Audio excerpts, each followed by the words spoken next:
nothing seen but those big rigs roll on through. Boone County crew, yeah, Boone County crew. Orange lights, blades down low, push that mess, make it go. No big speech, no big deal, just soft steel, just soft steel. Hear that rumble, hear that roar. They don't stop, they want more. Soft steel, clear the way, clear the way. Sun, moon, County, work all night, make it safe. Soft steel, clear the way, clear the way. Heroes right here, yeah, right here.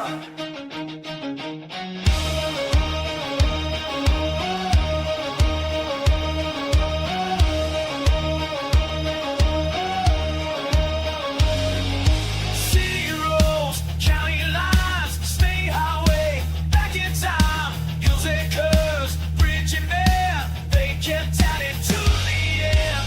I tried hard, shut us down. They said open on this town. If you drove home, if you're okay, that's those crews who made that day. Tip your cap, stomp your feet. That's hard work in the bittersweet. So bad, steel, clear the way, Harrison, Boone County, work all night, make it safe. So bad, steel, clear the way, heroes right here, yeah, right here. Who showed up when the world froze? Who kept rolling when it got close? Who got us moving lane by lane? Say their name, say it again.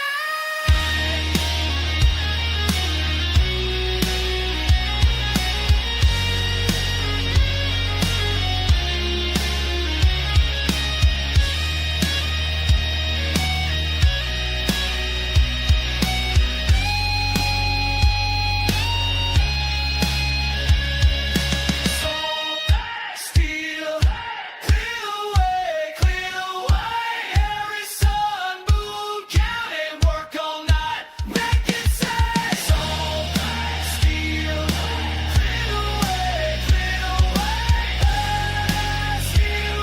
right here.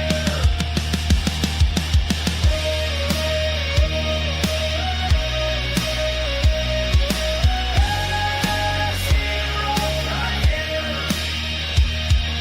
Solid steel, clear the way, Harrison, Boone County.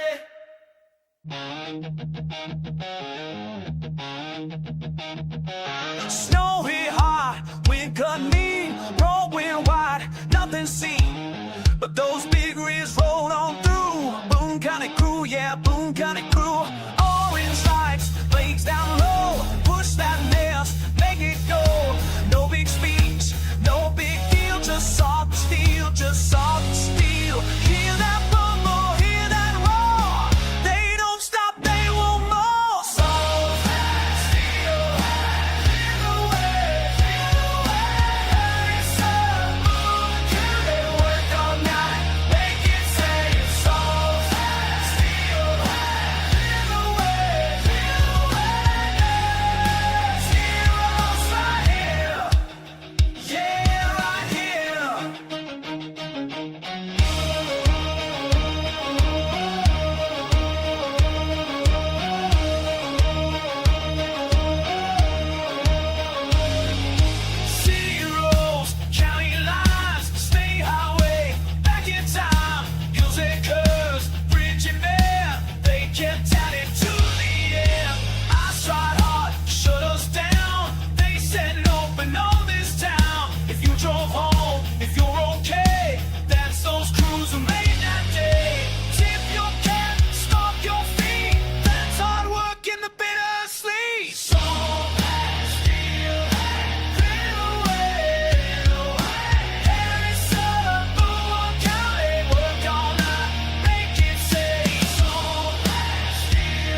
And a very good Wednesday morning to you all. It is January the 28th, 2026, and I need to put the phone on the mute thing. So how are we this morning? I tell you what, it was funny. It was like as I was getting up and getting the juices flowing, this is the juice.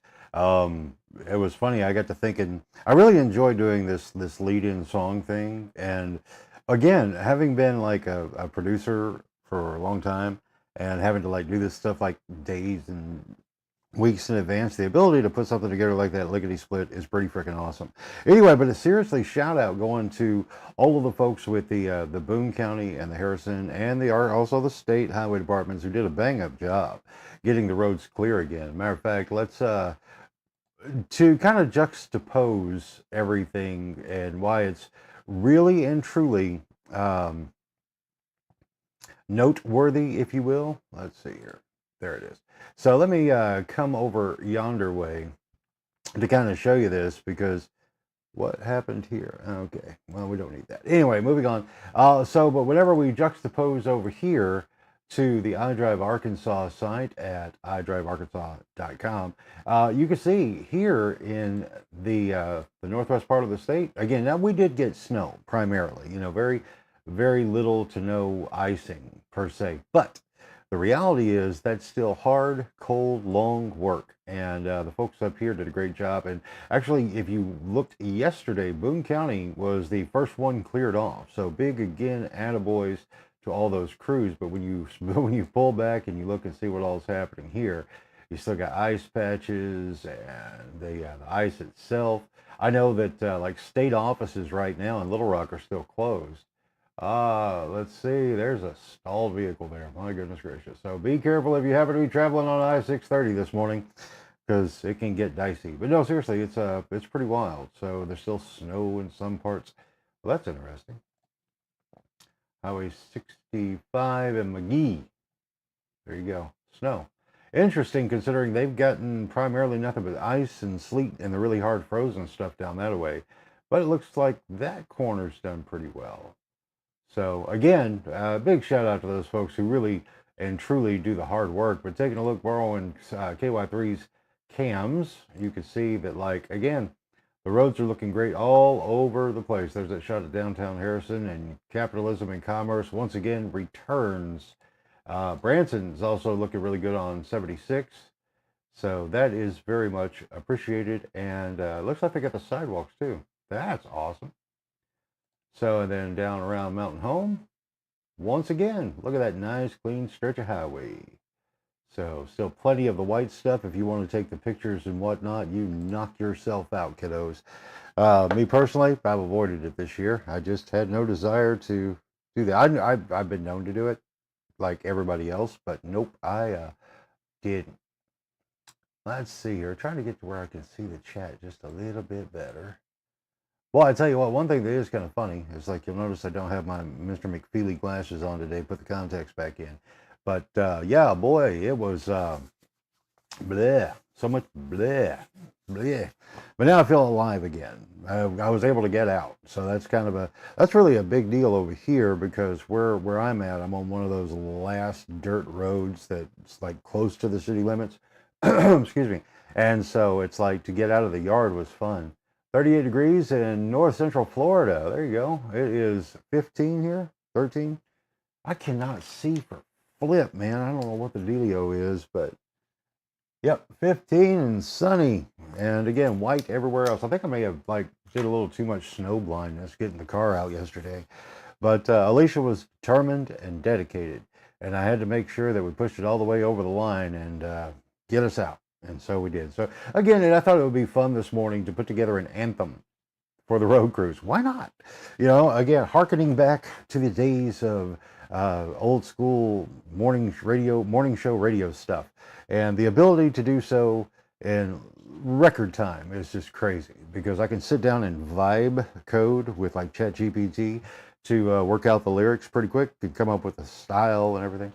And it didn't hit exactly what I wanted, but it's good enough. It's fun. And that's what it's all about. Morning radio is also throwaway radio. I look back and think of like the hundreds and thousands of hours that went into producing shows for other people and for myself, to know that it was going to play once and then be gone forever. So in that, I do appreciate the world in which it's recorded and you can save stuff and then people can go back and listen or watch or whatever have you. So yeah, that's kind of fun when you think about that, because I think about, like, there was this one morning show that I was producing up in Joplin back in 94 into 95. And I'd produce all the, well, not all, but a lot of the comedy bits for the guy. And man, I'd work around the clock on those things, and then they'd go out the morning and then they were gone forever. Done. One and done. And it was seriously a lot of work, and just that's it. But it hit. It made its point. It did its job. It was great. People laughed for all of that 30 seconds or less, and it was worth it, But it's nice now to do it in this manner, to where at least with the internet being written in ink, you can keep it out there. Speaking of which, as we continue, you'll notice I added a scroll this morning, just kind of start playing with that a little bit, and because I don't want to get in too much of a habit of that, because most of the time there's nothing really of any significance going on, and those things just get very, very, very annoying. So that said, I'll let that run for a few more minutes as we continue to open up the show and everything, let people know about the important things. Like I say, if you haven't gotten out yet, do be careful, because while the roads have been cleared off a lot, there can be potential for black ice out there and little spots here and there. And of course, on side roads, always be careful. I live on a side road, so I can tell you, it's like, while I was able to navigate outside of the driveway and up onto the street, I got to call it a road because it's still dirt, so I can't call it a street. It just seems wrong. So anyway, getting up and out and everything, that was huge yesterday. So I went and grabbed some more water, because we needed more water. We didn't let go buck wild, just stockpiling everything, and we were down to 2 bottles of a case. So I got another case and then made it home. And plus I wanted to see what it looked like out there, and it looks good. I'm very much impressed. Very much impressed. Also, you can see that there is, if you are in the local area and possibly where you are, no matter where you're watching from, the blood centers need blood, because this time of year the blood runs cold and thin. Anyway, there you go. And now let's slide on over here. We'll get that out of the way for now. Okay, I'm going to keep the bug up, because this is actually one that's going to go into, we'll call it the archives for YouTube. Well, it's already archived on YouTube whenever you do these things. But I'm building out a 24/7 live stream. Taking my time with it, not in any hurry. And it's totally a vanity project. Totally 100% a vanity project.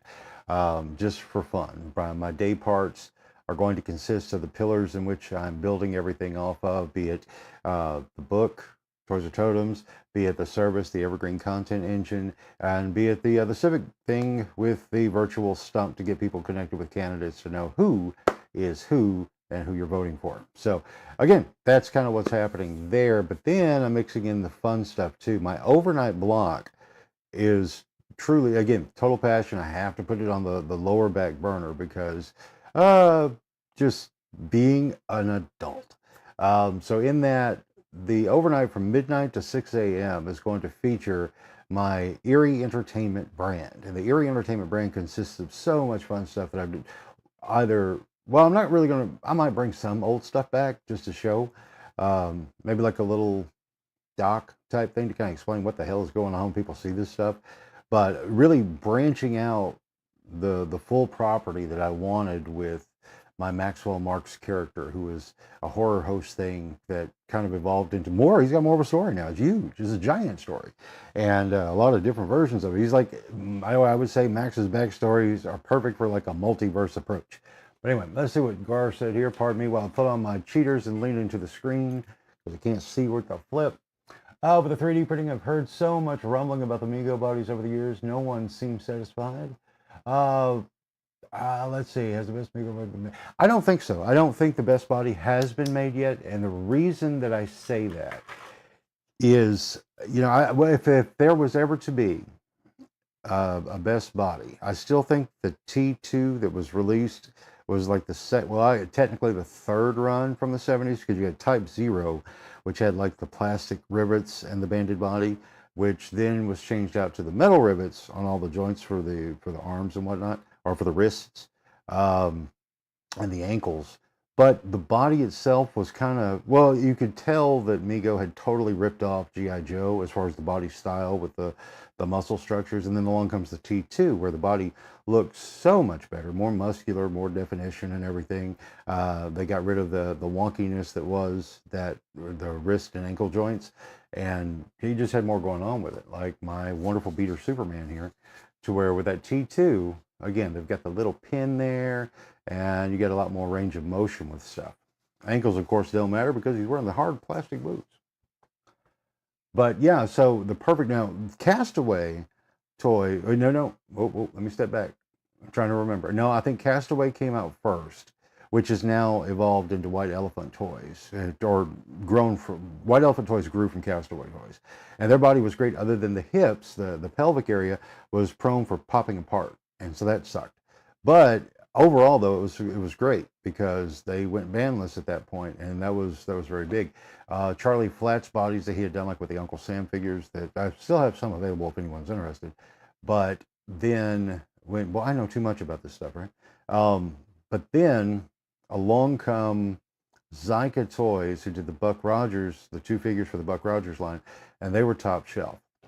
Another thing, and it's so funny because I've been like, they're digging through archive stuff, and like with Castaway Toys with their body, which was fantastic, but they got totally ripped off by a Chinese manufacturer way back then. And I guess that was 2010, 2000, somewhere off in there. And anyway, when I found out about it, I really put on my my journalism hat and my investigative journalism hat, and just went all in on trying to find out what the dealio was there, Daddy-O.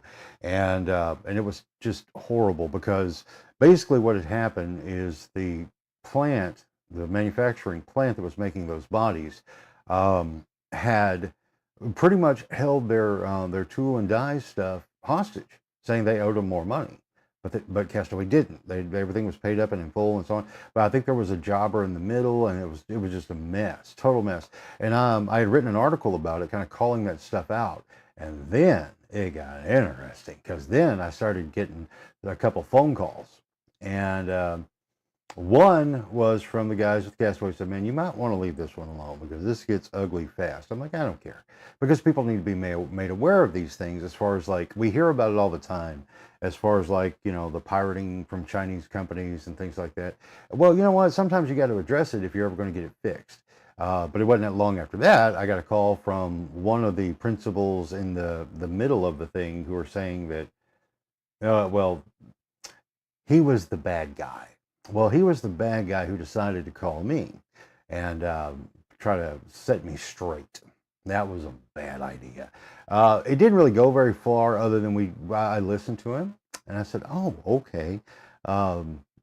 Then we ended the conversation with a few choice words that were fun, and I'm a firm believer in the First Amendment, and I will use it completely. Following that, I had reached out to one of our congressmen, who was newly elected, actually. It was his first year in Congress that year, Steve Womack. Anyway, and then I had questioned him on it, and I had him on camera too, but it was funny, and it really kind of torqued me off. But it's also the reality of things, is I was like, okay, this has happened to some people I know, and what can be done? And he's like, well, nothing. Because that's the thing. It's like, it's so rampant, and it happens so much, that there's no stopping it. I mean, really, and it's only gotten worse now. I mean, if it's even, that's why when I'm kind of like warning people about intellectual property and things like that, if you put anything out into the world, you might as well go ahead and have your contingency plan of what happens when you get ripped off, because you will, especially if it's good and popular. You will absolutely, positively, the copyrights, trademarks, throw them out the window. Because now, while you can pursue certain legal moves, as far as like cease and desist orders, possible lawsuits, everything, it gets expensive real fast. And if you're serious with like a cease and desist and everything, they'll just stop, because they've already made their money and they're moving on. They're not worried about it at that point. So there you go. And so yeah, so that was fun. That was quite the adventure back then on that. But still the best Mego body to date as far as the 8-inch scale. It's still up there, because I know Figures Toy Company, when they did their first run and releases as classic TB toys, unfortunately, see, they had gotten a pretty sweetheart offer for a small company for their production costs, because what had happened there, they had taken that T2 Mego body and replicated it, and a company manufacturer in India said, "Hey, we'll cover all the tooling costs if you'll just do it here." Well, that sounded great, because tooling is remarkably expensive. Problem is, the quality control was non-existent. And so that's why those first runs of all of Classic TV Toys product that they put out, which was a lot. I mean, from their monsters to revamping like Happy Days, and oh gosh, the catalog was massive. They did a really good job of bringing the whole thing back in celebration of all that once was that we 8-inch fans like. But the quality was just trash. The plastic was fragile at best.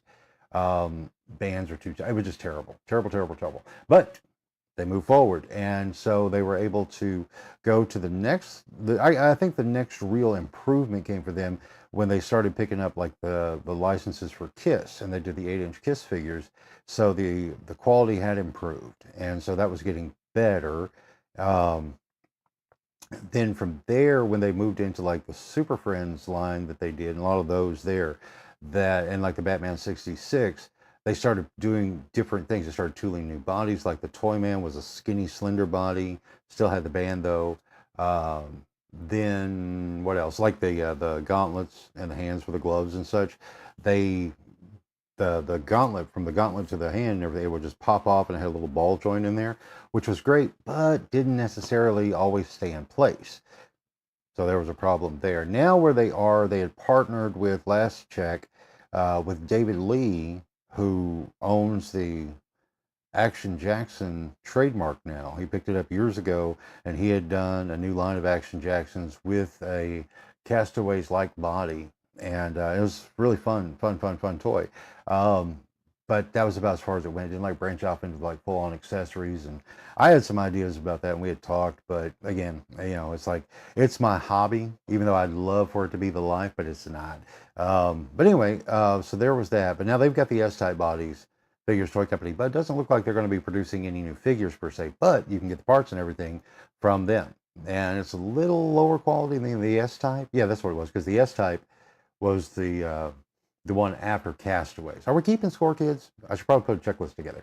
So then from there, and then along comes NECA getting into the game, and those bodies are bandless in the 8-inch scale with the cloth costumes and everything. And those, again, those are great, top quality, really, really, really, really good stuff. It's like they're sturdy. They're all the parts that need to be retooled that you see, like if you look at like the Iron Maiden Eddie figures, you know, they retooled the hands and the arms versus just cheaping out and just kind of painting it crappily. And so it was really good stuff. So NECA did good, but there's still just a little something missing there to call them the best of the best. And then with the official Mego Corporation coming back into play in 2018, it was still the same old T2 body, but they changed out to where they had a neck plug that the head's popped on versus the head with the plug that went into the body, right? And it was pretty much the same old same. But the thing is, though, is that quality was better than what came next with their bandless body that they finally put out. With a few figures before they did their 50th anniversary ones.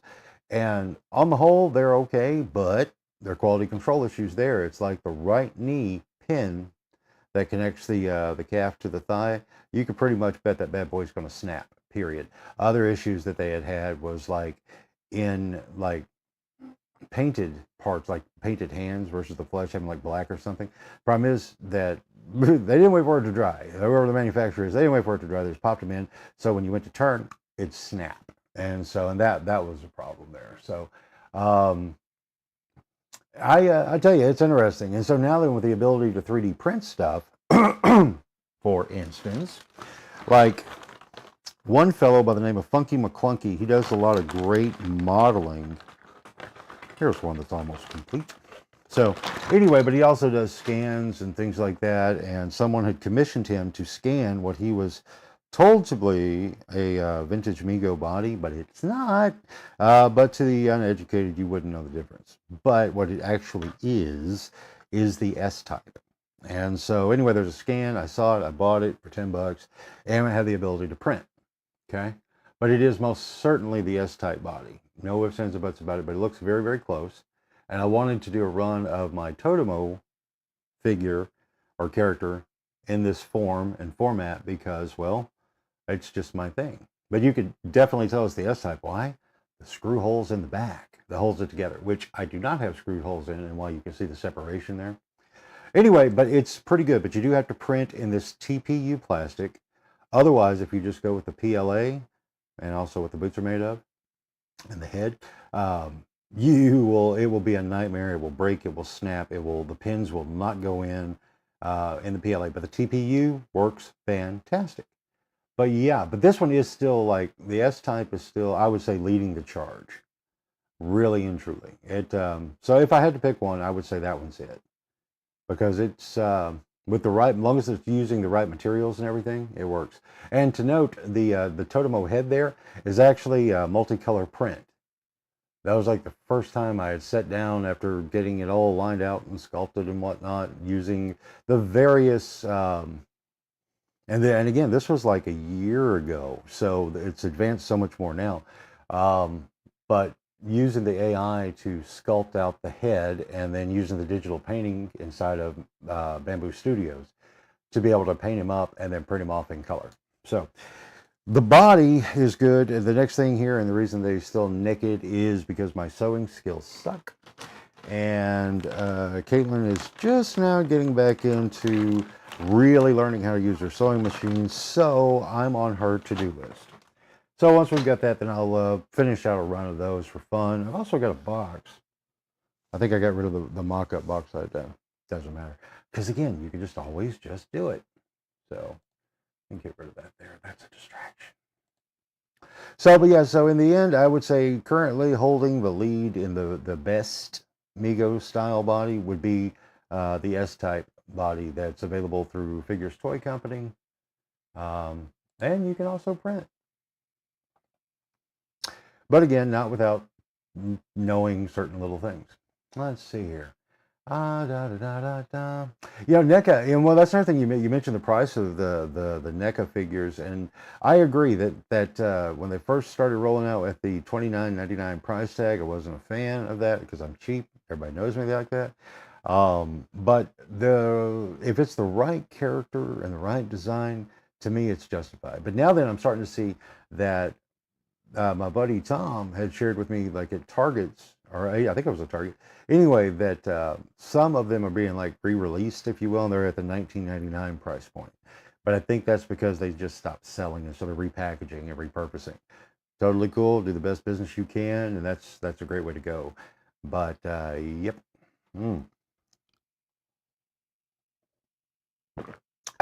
So anyway, so that's kind of the long and short of it all. I do know there have been some other guys out there in the custom circles that have customized some bodies along the way and done a great job. John Farley being one, and he had done his Type 3 body that he used mainly for his monster stuff. And then, of course, Chris Meeman. Oh my God! If you're not familiar with Chris's work, Chris has always done amazing stuff, and now he's got 3D printers in his workflow.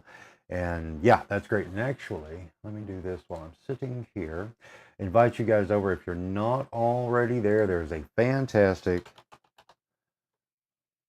Facebook group that I know it's like hard to say, right? A fantastic Facebook group. Yeah, there are some actually. Actually, the groups are probably the best. But this one right here, the Toys We Love, Lou, Damien, and Lou, David, and Brian set this one up as a fun place to talk about the stuff that we love, and you can say whatever you want. Not to be rude or crude or, stupid, but just because it's better to just be fun. See, I don't know. I put that little thing up there. I want to see what people are saying. That is lovely.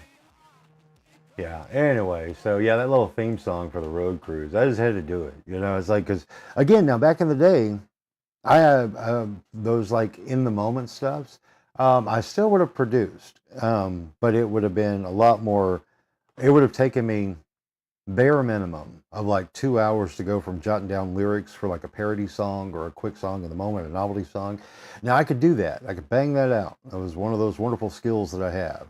And I could sit down, write the tune, and parody was great because then you could find like a karaoke track and then sing along to that, make it work. But you had to move fast and you had one take really. I mean, you could get two, maybe three, but you're better off you can get it one and done. Rehearse, rehearse, rehearse. Get it in the can, ready to go to air in, an hour. And to be able to do that now in like maybe 20 minutes and can be even faster, whenever you don't want to fine tune and tweak. Sorry, people, but that's just the way it is. And because it's fun and either you like it or you don't, just like it was back then. And I'm totally cool with that. Let me keep these damn things handy so I can see. Yeah. Yeah, very good. Dun, dun, dun. Yeah, see, Gar brings up a good point. Like when it comes to like the multi accessories and body parts and things like that, I agree because like in one aspect, I understand the reasoning of it since like NECA understood their customer was never the children, right? Theirs were the us, right? And so since okay, let's kind of brainstorm the thought process here. They were onto the fact that the people who were collecting action figures as adults would have before been more inclined to collect statues and things along those lines.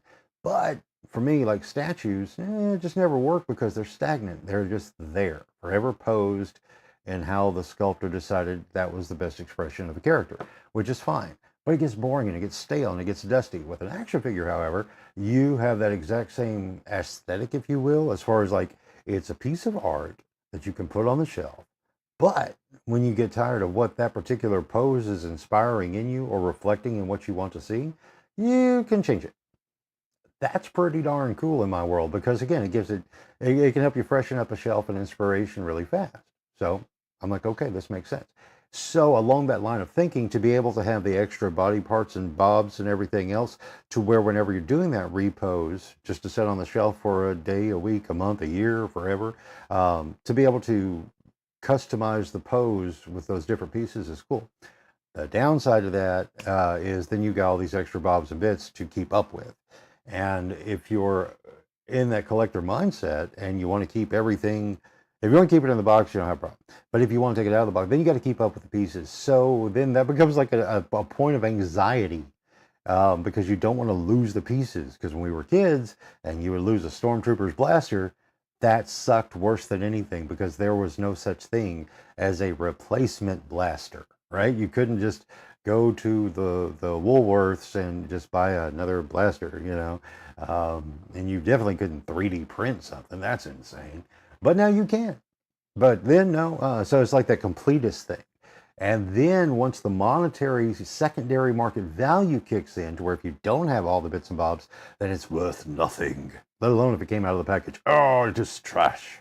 So it's like, there you go. But me, I live in the future. I've embraced the future. And I can do things like this to where I could crank out an entire army of stormtroopers with as many guns as I want. And again, this one is still amazing to me because, again, this is a multicolored print. They took a while, but guess what? It's like they don't have my sloppy painting on it.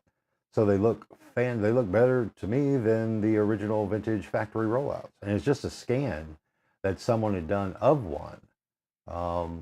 Yeah, so there you go. I painted up the parts that needed to be black inside of the digital painter inside of Bamboo Studios. And again, I can crank out Stormtroopers all day long. That's like the most liberating thing in the world for me as a collector. But now I'm like, what the hell am I going to do with all these Stormtroopers? I don't know, but I got them. Coming back around. Yeah. Let's see. Yeah, there were weapons packs, but at the same time, they came a long time ago. And Legos are still the champions of imaginative play, but they're weird now too because of all the sets that you can get, which are cool. They are cool, but man, they get pricey really, really fast. But Legos always have, traditionally, pound for pound. They are quite the investment. They were at one point. Not so sure anymore, but there are also so many knockoffs now that do work with that same core Lego product. It's interesting just to see how things go, but that just shows how things do work. If you got a hit, somebody is gonna copy you. Speaking of which, you know, when you think about like the that 8-inch Mego style body, I know now this one came around the late 90s, early 2000s. Caitlin got me this for my birthday, actually, and it's a Superman. This one was actually part of a box set that also had the Clark Kent outfit, and he had the glasses and the suit and all that that you would put over his baggy suit. And when these came out, late 90s, which a buddy of mine, once again, Tom King, master painter, good dude. Anyway, those were great, like the legends and the origins and famous covers, because they were really scratching or getting close to really scratching the itch of what the classic 8-inch world's greatest superheroes were, but they were just a little too tall. They were 9 inches instead of the 8, and it made a world of difference. It was crazy. Again, man, got to keep these things handy, and I don't want them just hanging off my nose. Da da da da da. Yeah, the Batcave, Monster Castle. Yeah, see, those are fun, man. It's like all of the opportunities that Legos in doing those sets like that are really cool because again, it's like when I was a kid playing with Legos, my imagination was just not that great. Well, excuse me, for my imagination, they were great. I could build something, and to me, it was the thing I was going for. To anyone else looking, it's like, dude, that's just like, what the hell is that, kid? And I would tell them, and then they would just pat me on the head. And I couldn't blame them, looking back in hindsight, because it really didn't, they sucked. But in my head, they were exactly what I wanted them to be. But to the casual, but you know what? It kept people from ripping off my Legos or my incredible custom creations that I made because, yeah, unless they were trying to sell them for the black market pirate crowd or something. I don't know. Oh, but anyway, going back to like yesterday, again, excuse me, starting last week with Monday's beginning of the doom and gloom forecast that we were all going to be washed away, frozen to death, and all of that with the great snow apocalypse of 2026, which things did happen. However, let's point this out, that what I see on my end and also observing is kind of a standard weather pattern. It happened to be a big one, but truthfully, it's what happens every year, right? Really, I'm thankful that we're not like impacted like folks in other states, like the northern part of Louisiana got hit hard out of power and all that. But a lot of that seems to be back online. Tennessee, boom, Alabama, Mississippi, they got hit with ice, and ice will always cause massive destruction. And when you just see the pictures and video online, it looks so incredibly horrible, which it is. But at the same time, it gives the impression that it's a bigger thing than it may actually be. So that's the thing, you know, it's like mindset's everything. So anyway, so from last week into where we finally got yesterday, man, I was hung up on so many things because I know better than to get caught up in that doom scroll programming your head for the end of the world stuff. And try to be as mindful with it as possible. But I do firmly believe in that collective consciousness. Then when we're all, the more people who are focused in on a thing and that energy and vibe that goes out, it impacts everything one way or the other. And so with that said, it's like just the growing gloom and doom, and we're getting closer to the anticipation and the anxiety and the panic and all this. That's why I try to make light of this stuff sometimes, because sometimes you got to just chill out and have a laugh. But going and going and going, and then it finally started falling late Friday night into Saturday morning, and we woke up and here it is, and it's looking like it could be a thing. But then it started petering out a little bit, and we didn't have 25 feet of snow outside of my front door. Oh, okay, well, that's good, because you know what am I going to do? I don't have a shovel that big, nor the overall dexterity to shovel 25 feet of snow. But it was funny. I got myself into a rut. So yesterday, though, I was just pushing every day, pushing.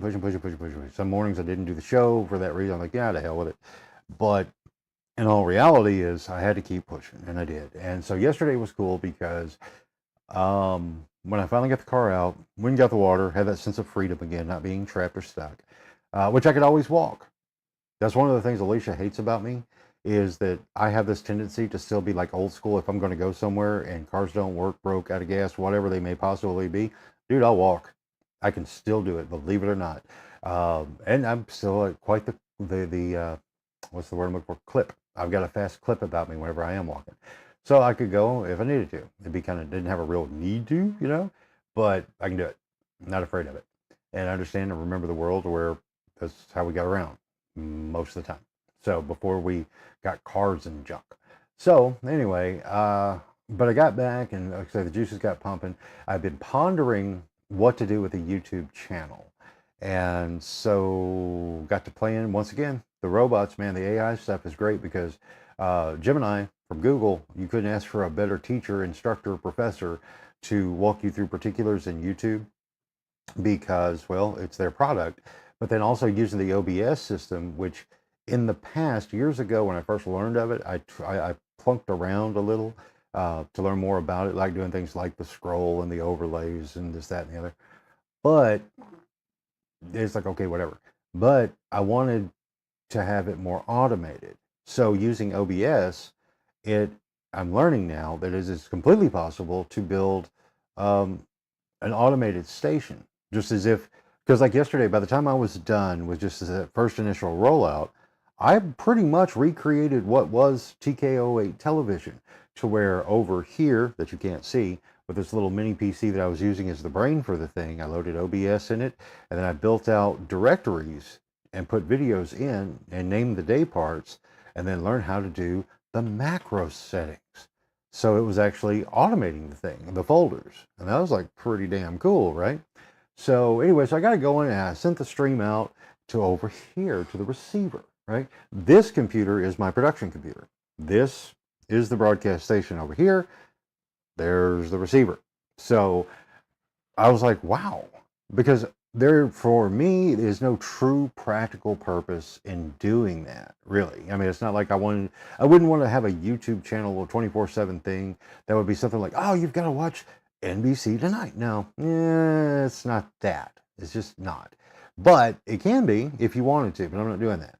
But I do like the idea of having a 24/7 stream filled with the content that promotes and benefits the stuff that I'm creating, because the stuff that I'm creating, I'm in the hopes of will encourage other people to do things beyond just this type of stuff, right? Anyway, so in that, it was very liberating. But I did find something very, very fast because I had just stacked the folders, the directories, with what I thought was just like some random public domain stuff, and found out real quick there was one particular Casper cartoon that it wasn't. And boy, YouTube shut that bad boy down quick. I ain't yelling, I ain't screaming, I ain't fighting. It's just true. I just thought it was cleared. I did. I thought it was cleared in the public domain. But that one was not. And so I'm like, okay. So I'm not, I just like the idea. It was like the most calming sensation in the world to have a television station again, that I could just put stuff on the air and it's going out to the world. Don't care if anybody watches or not, but I know it's going out. That was like, I guess because I've done it so long, it was like a pacifier of sorts. It just made me feel better. And so that's why I did it. And I'm going to continue to grow this thing. I've got, like I said, I've got your major day parts overnight, mornings, midday, afternoon, and then your prime time. And so I'm going to build that whole thing out to where it's streaming 24/7 in this little box over here. I do know I'll need to create a secondary YouTube channel so that one can stream, because whenever I do this, since I'm using the same account, it breaks that live stream. Which is okay. It doesn't matter. That's another thing I'm learning too, is it doesn't matter. I'm doing this literally for fun. Literally for fun. But also adding to the skill stack so I can teach other people how to do things too, if they need to. Let me come back around. That's the way you get caught up on the comments real fast. I'll tell you what, I'll be glad my eyeball level's back out because I can't see worth a damn right now. Yeah. Okay. Yeah, see, the Star Wars 6-inch stuff was great. Very highly detailed. I've got some of those still, but I really liked them. And let's see here. Which one? The Universal Monsters and the Mego stuff. Well, they've got most of them that they did do, really and truly. I mean, they could be a little bit more fine-tuned, I guess, but a lot of them are there. It's so funny. I saw one of the Mattel Space 1999 figures. The captain played by, oh gosh, totally drawn blank. Martin Landau, and it was only like $20 or something at the Apple Tree Mall in Branson. I've been tempted to go, or $24.99. I was kind of, but I'm not like the biggest fan of the show. But I've watched a few episodes. And it's a great show. It really is. I can see why it has such staying power in the cult world, the cult classic world, because it really had a lot going on there in that wonderful BBC Doctor Who production way. There's pretty limited production values wise, but the story was really good. I may have to give it a go again sometime. What else is going on here? Oh, dude, yeah, I will. We will definitely talk about the OBS once I got it a little bit better figured out. Gar, I will definitely get you because it's a lot easier than you would think. It was a lot other than it's like everything when it comes to like softwares. It's like all right in front of your face, except for you got to learn the language, and like anything, like well, Adobe was notorious for it. It's like Adobe like even when it came to editing. Okay, so like video editing for me, when it comes to the professional stuff, if you go through like the Adobe courses and things like that, total Greek to me. It's like I've never done this stuff before ever in my entire life, because I don't use the proper terminology. So that could be an intimidating thing. Like for instance, say you're cutting a video, you're in your video editing bay. I just say it's a cut whenever I'm cutting a video. No, that's to split. No, I ain't leaving, man. I'm right here. I cut. No, you're splitting. No. And then when it comes to like the mark in and mark out points and things like that, to me, especially at this point, is completely irrelevant because that mark in, mark out, I equate that, which I didn't do even back then, well, like when you're editing inside of tape machines and things like that. Yeah, it's just crap. I hated the terminology, mark in, mark out, and and yeah, but you don't need that now. You just flat don't need that type of nonsense. It's old speak that means nothing. It's almost like you're just speaking old English Shakespearean stuff. This is why the AI systems are going to just continue to roll over so many different things. When you were in computers and you were coding for websites and other things on the web, you were coding, and then you had to know all the miscellaneous, backslash, forward slash, what the hell evers, to do all of that, But now you don't, because you vibe code. What is vibe coding? Which is another term that's like, what the hell is vibe coding? You're just talking to the thing.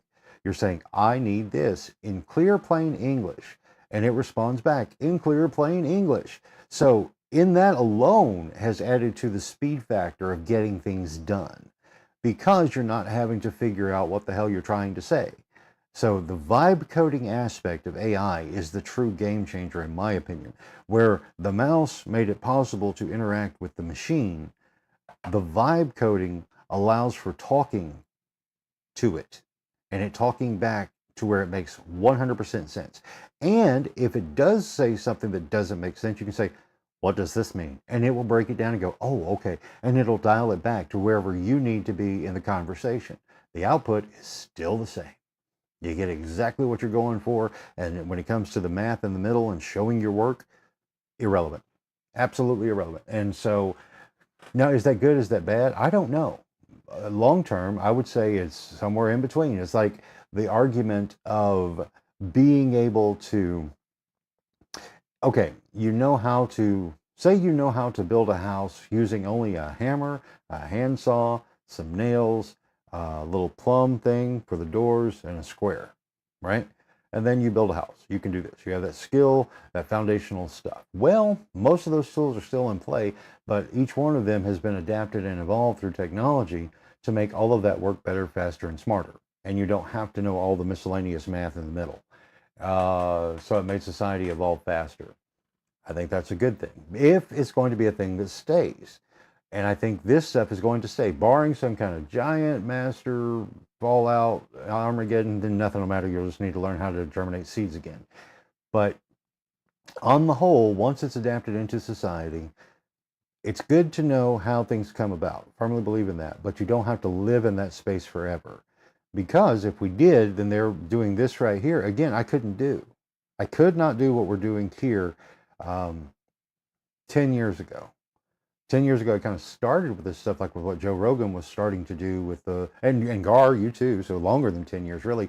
But even in that, it's evolved so much. And like this laptop, and this is all I'm using. I'm just using the laptop's camera. Now I'm adding the audio here with the Digi Mini, which is a fantastic little setup, gives me good, clean audio, and I don't have to have a microphone in my face.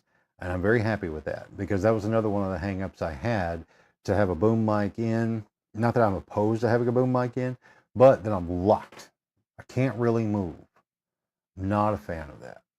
I mean, if I had to again, sure, that's the way it always was. But I like the idea of being able to be free. I can get up, I can walk away, and I'm still giving you good, clean audio. I'm not walking away and getting distant or turning my head the wrong way, looking. Yeah, I like the freedom of this. So once again, let me get caught up on the comments since I can't see worth a damn.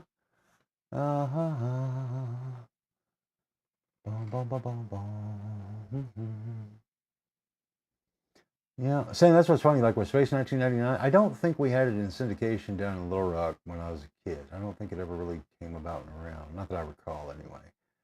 Let's see here. Yeah, see, and that's the thing. You got to remember, the AI is just a tool. It's no different than anything else. And as far as when it comes to being weary and leery of it, you just got to ask yourself, well, why? What is the thing about it that I don't like, I don't trust, I don't want? Like any tool, right? And there are some concerns, but one that I personally had came to terms with a long time ago, as the internet became the thing and social media became the thing. And I watched people get into the debates and the arguments about privacy. You have none, and you haven't had any in a long time. None of us have. From the day you bought your first car or house or anything under contract or had a bank account, soon as you signed your name to that piece of paper, that was all she wrote, because you had already been branded with your tracking device by way of a social security number inside of our system, right? It's just the way it is. So privacy has always been a bit of an illusion.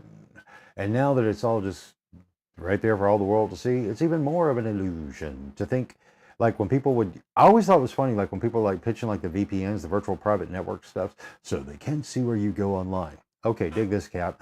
Okay, they can't track your IP wherever you are, other than the fact that you have a computer that is pinging from your location to your provider, and then it may be getting masked. But the thing is, though, it's showing that you're still using data going out, and you may not see where it's going, but there's a big black hole. And then if it was necessary, they could say,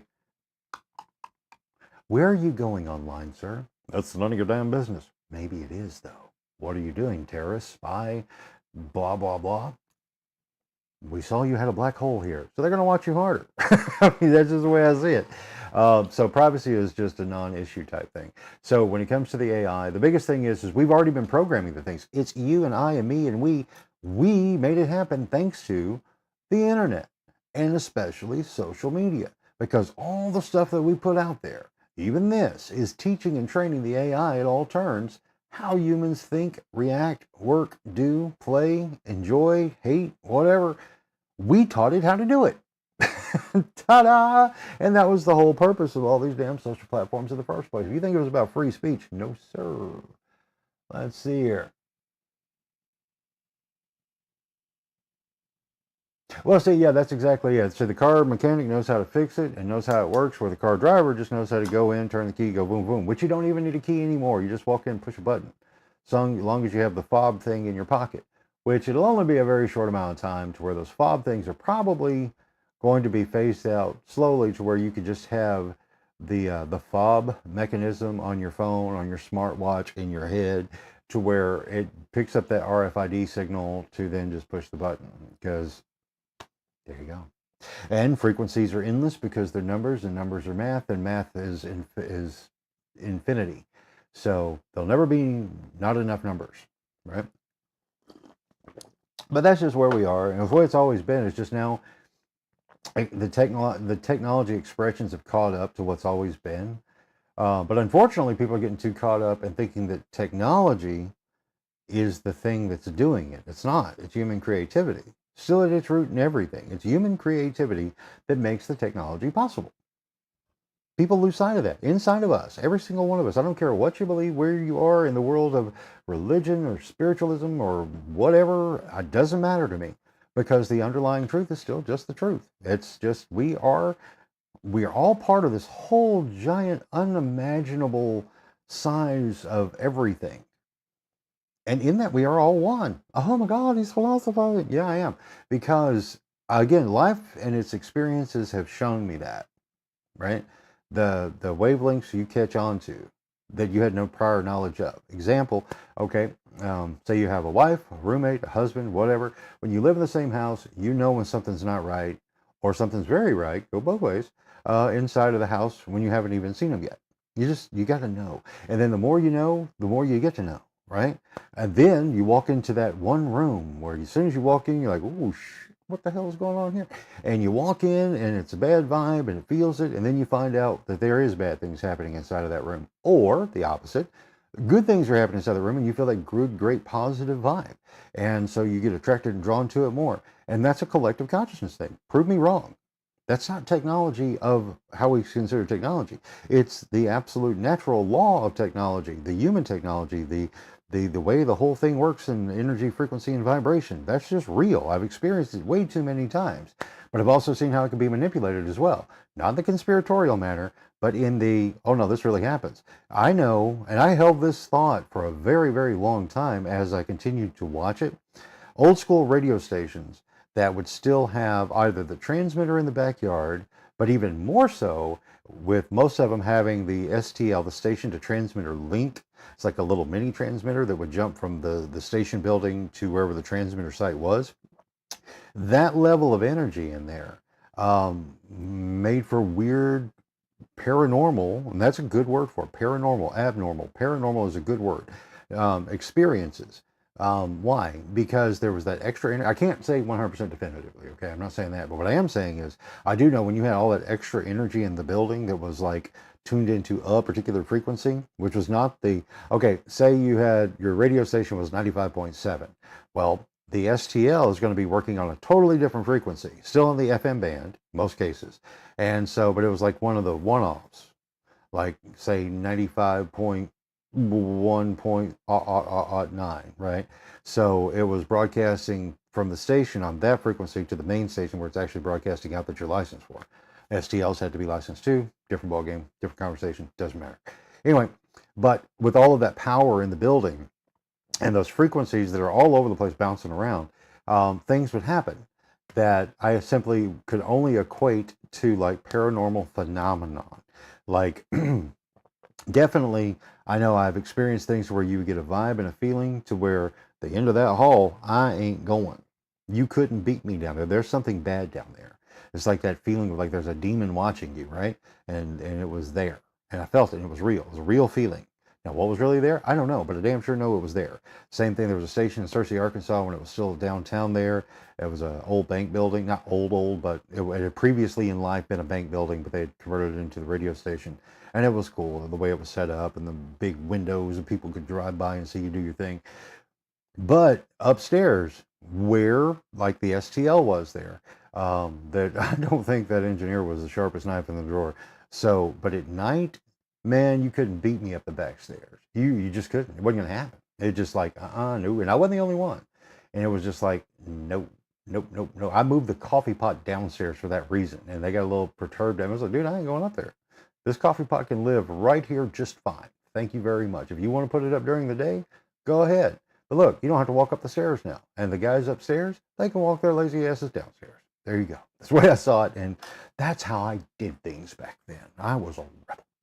But anyway, moving forward in life and really thinking, seeing the kind of the commonality between the two, because it was from radio station to radio station to radio station, some more intense than the others.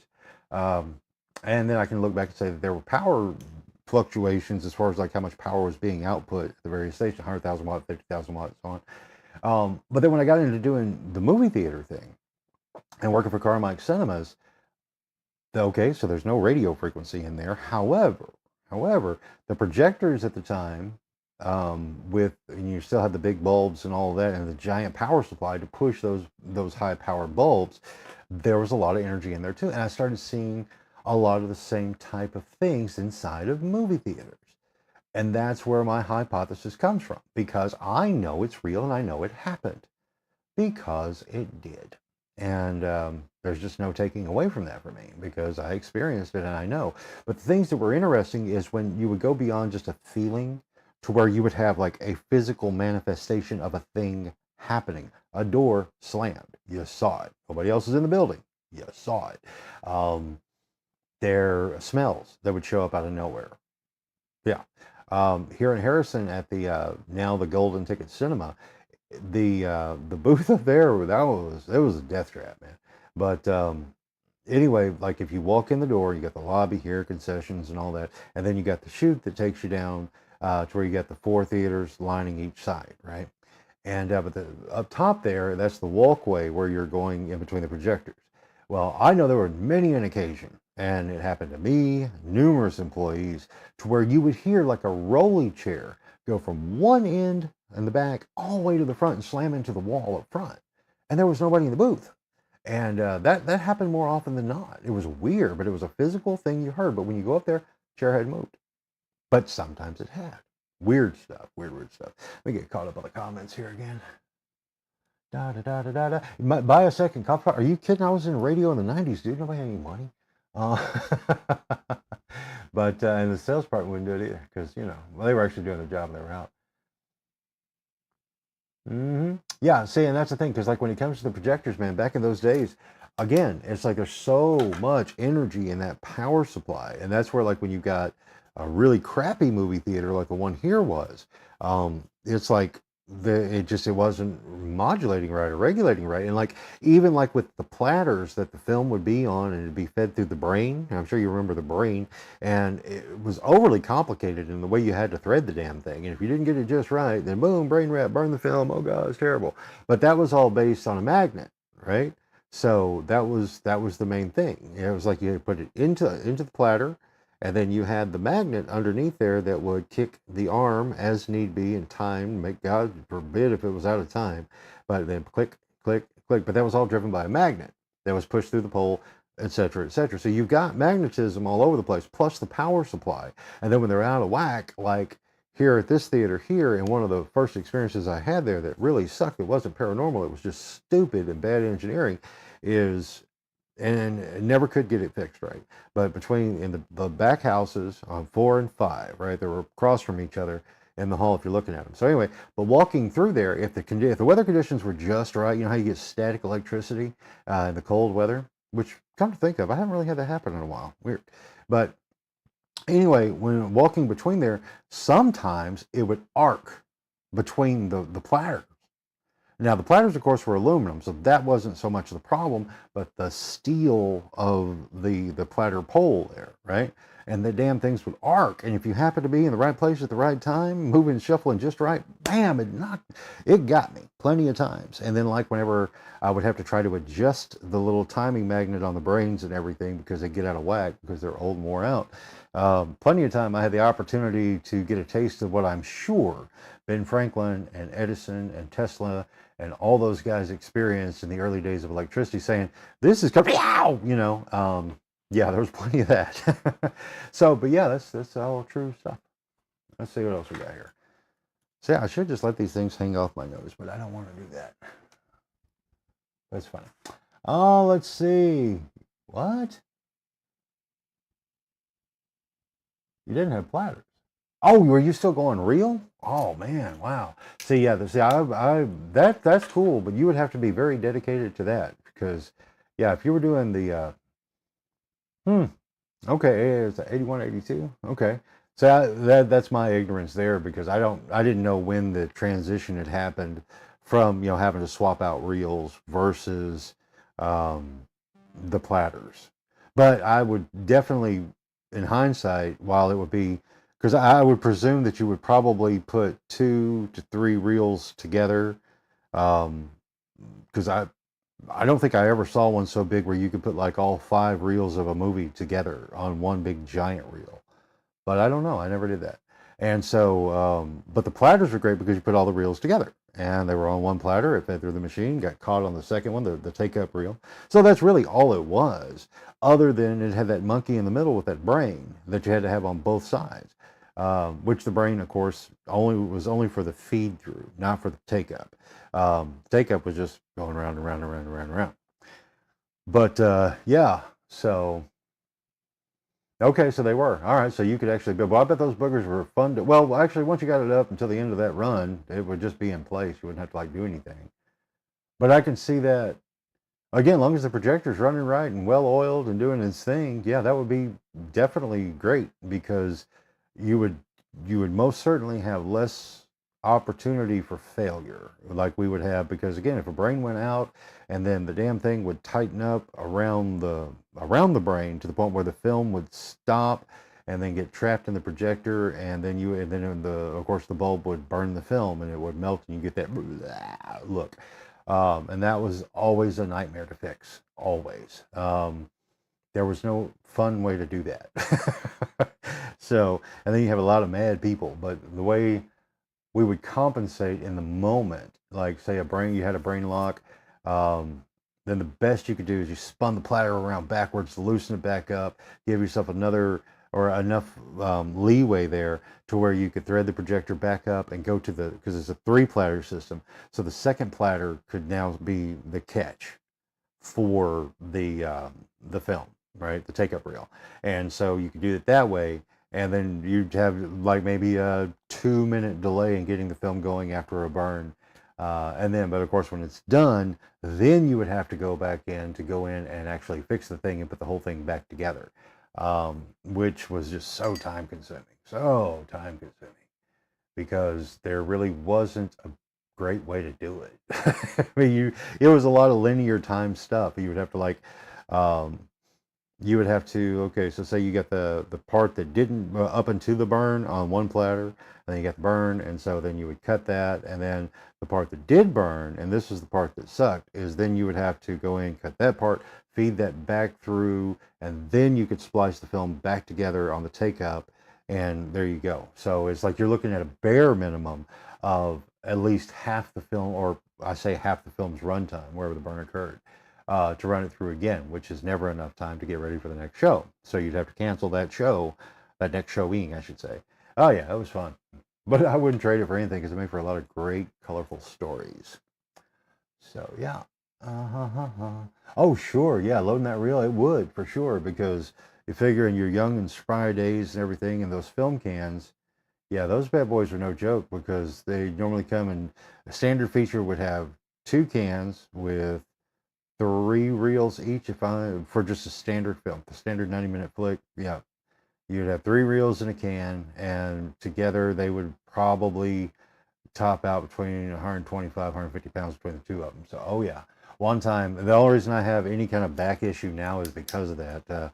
Long story short, the regional manager and I had a discussion that was not very pleasant one day about things being not where he thought they should be. I was young and annoyed, so I actually grabbed, and plus my assistants did screw up because they didn't take things out of the way. Anyway, I grabbed 2 cans, and they were full with reels. One in my left hand, one went under my left arm, and then another can in with another 3 reels in my right hand, and then also a ladder, which was remarkably stupid on my part. I put the ladder under my arm, and I kind of ran up the stairs to the booth. And if you've ever been, you know it's always a steep set of stairs to get you up to the second floor for the booth. And I did that. And so it wasn't the weight that got me, it was the turn when I got up in there to like set everything down. And I felt the in between my shoulder blades go, "You suck, dude. You shouldn't have done that to us."